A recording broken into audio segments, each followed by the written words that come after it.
What's going on, guys? My name's Flip. Welcome to Flips.Corner. I do wrestling, sports, gaming stuff, so if you like that kind of stuff, hit the subscribe button, hit the like button. I kind of wanted to clear my thoughts on Wrestlemania, and otherwise, thank you guys for a great Wrestlemania weekend. We had like 40 new followers on the channel, over 50,000 channel views. I want to make something very clear right off the bat.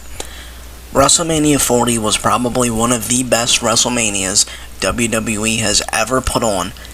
WWE was not going to top WrestleMania 40. They had a lot riding last year with Cody, with the story. You guys know all about it. WWE, no matter really what they did, they weren't going to top everything in 1 year of booking. They weren't going to it. But at the same time, right, it just felt like WWE, they didn't want to try to even climb the mountain to try to at least get somewhat close to WrestleMania 40, right? So we're going to play it safe. That's what WWE did this WrestleMania. They played the card safe. You know, my reviews, I like to keep them unbiased. You know, I like to try to keep them as honest as I can. You know, I'm not going to come on here and fake and say that every match was good, every match was bad. I like to just go straight down the line. This is what I want to talk about. The main events. The first problem that I had was, you know, Jey Uso and Gunther, the heavyweight championship. I believe solely that championships should be the main events. Absolutely.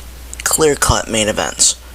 I don't give a shit how good the triple threat was. Punk, Roman, and Seth, amazing triple threat. One of the best triple threats in WWE history. I don't give a shit. Your championship match should always be the main event at WrestleMania.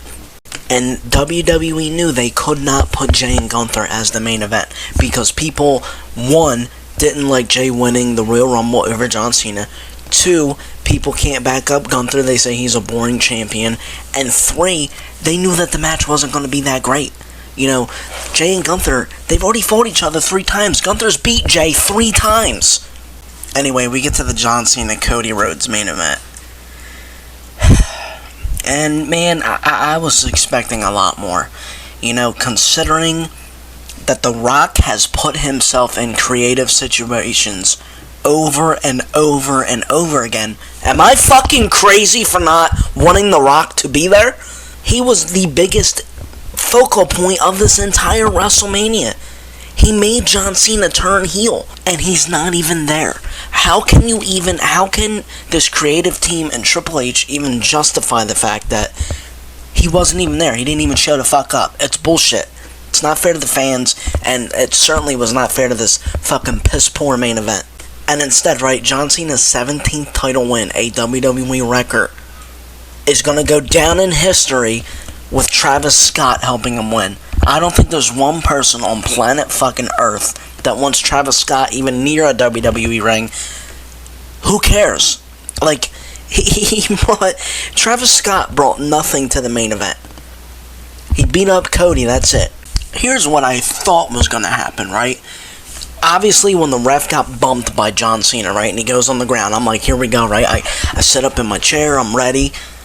Travis Scott comes out, right, and I'm like, okay, this is going to be something where Cody's going to crossroad him, get him out. It's going to be like the wave 1 of bullshit that Cody's going to have to deal with. I thought The Rock was going to come out, right, and he was going to do his whole spiel with John Cena.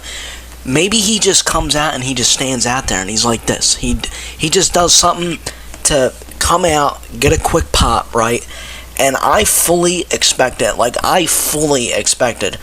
Paul Heyman and Seth Rollins to be there. And really, I was almost banking on this like Hollywood cult sell your soul kind of thing, right? Because Paul Heyman had 2 phones, right? One for Rock, one for Roman. I could have sworn that WWE was going to lean into that whole Hollywood cult ritual.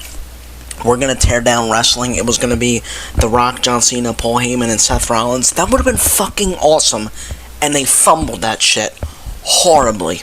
And instead we're left with John Cena and Cody Rhodes having a pretty subpar match. I mean, John Cena, you don't have to fucking be a book smart nerd to realize that he's slowing down, as much as it hurts to say. He hasn't been that great in the ring. The last couple matches he's had, he's looked way slower. He only can do a couple real good moves. You know, he's doing the fucking shit off the top rope. That's not a championship match. It's not. And we weren't expecting a fucking 5-star classic, but we were expecting The Rock. We were expecting Paul Heyman after the bullshit that he pulled night one with Seth, right? We had so much anticipation, and it was like a balloon, just, you know, a balloon, you go like this with a fucking balloon, and it goes blah, blah, blah, blah. That's how night 2 went. I mean, without Paul Heyman siding with Seth Rollins, what was memorable about this WrestleMania 41? I mean, seriously. I can't name you anything other, like, Jey Uso winning was cool.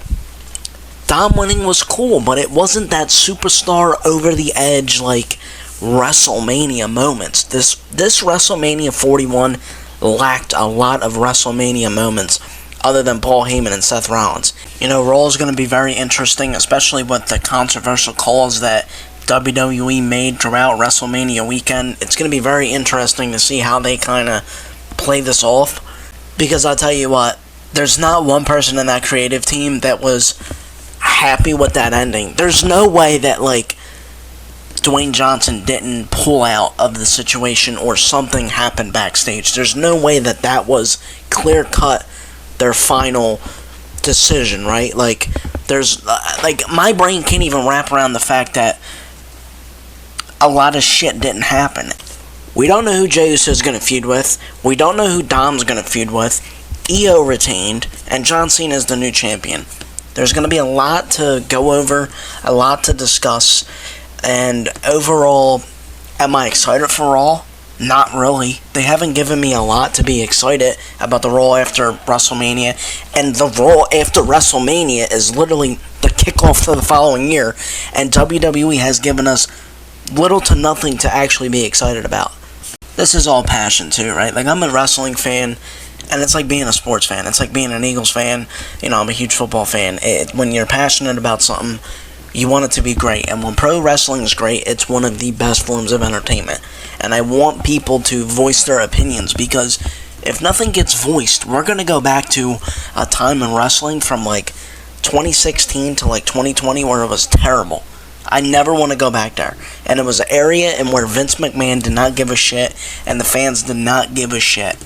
People give a shit way more now because there's much more involvement, right? Voice your opinions. Do not be afraid to voice your wrestling opinion, dude. That's what the social media is for.